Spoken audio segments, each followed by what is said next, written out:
Americans, I guess you know what's coming next. Because it has become sort of a tradition with us every Christmas. The story of the man and the birds. Originally, it was written by Lewis Cassels for United Press International. But he confessed at the time that the words were not his. And we spent much of the rest of his life, he and I and our respective families, seeking the author. We never found one. We both came to the conclusion that maybe some essays are just not supposed to have an acknowledged author. The Christmas story. You know, the God born a man in a manger, all of that, escapes some moderns, mostly, I think, because they seek complex answers to their questions, and this one is so utterly simple. For the cynics and the skeptics and the unconvinced, I submit a modern parable. The man I'm going to describe was not a Scrooge. He was a kind man, a decent, mostly good man, generous to his family, upright in his dealings with other men, but he just did not believe all of that incarnation stuff which the churches proclaim at Christmas time. It just did not make sense, and he was too honest to pretend otherwise. He could not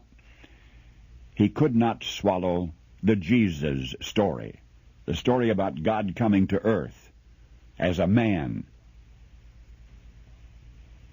I'm truly sorry to distress you, he told his wife, but I'm not going with you to church this Christmas Eve. He said he'd feel like a hypocrite, that he would much rather stay home. But he said he would wait up for them. So he stayed, and they went to the midnight service. Shortly after the family drove away in the car, snow began to fall. He went to the window to watch the flurries, getting heavier and heavier.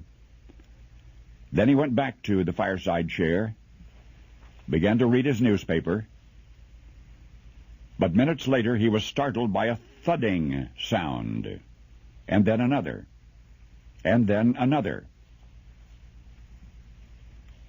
At first he thought somebody must be throwing snowballs against his living room window.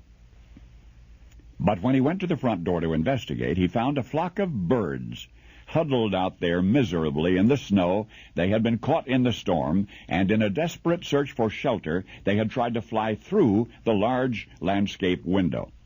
Well, he couldn't let the poor creatures lie there and freeze, so he remembered the barn where his children stabled their pony. That would provide a warm shelter if he could just direct the birds to it. Quickly he put on a coat and galoshes. He tramped through the deepening snow to the barn. He opened the doors wide and turned on a light. But the birds did not come in.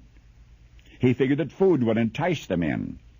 So he hurried back to the house, fetched some breadcrumbs, sprinkled the breadcrumbs in the snow, making a trail to the yellow-lighted, wide-open doorway of the stable. But to his dismay, the birds ignored the breadcrumbs and continued to flop around helplessly in the snow.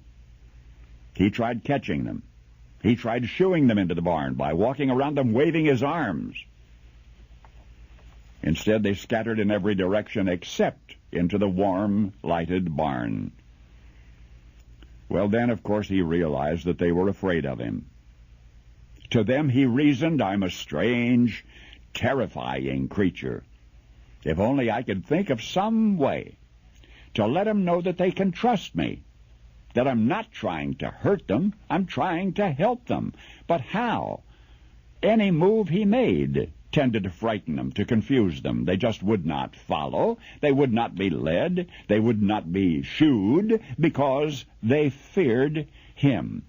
If only I could be a bird now and mingle with them and speak their language and tell them not to be afraid and show them the way to the safe, warm barn, but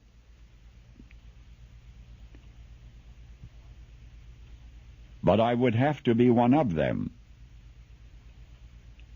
so that they could see and hear. and understand. At that moment, the church bells began to ring. The sound reached his ears above the sounds of the wind, and he stood there, listening to the bells, Adeste Fidelis, listening to the bells, pealing the glad tidings of Christmas. And he sank to his knees in the snow.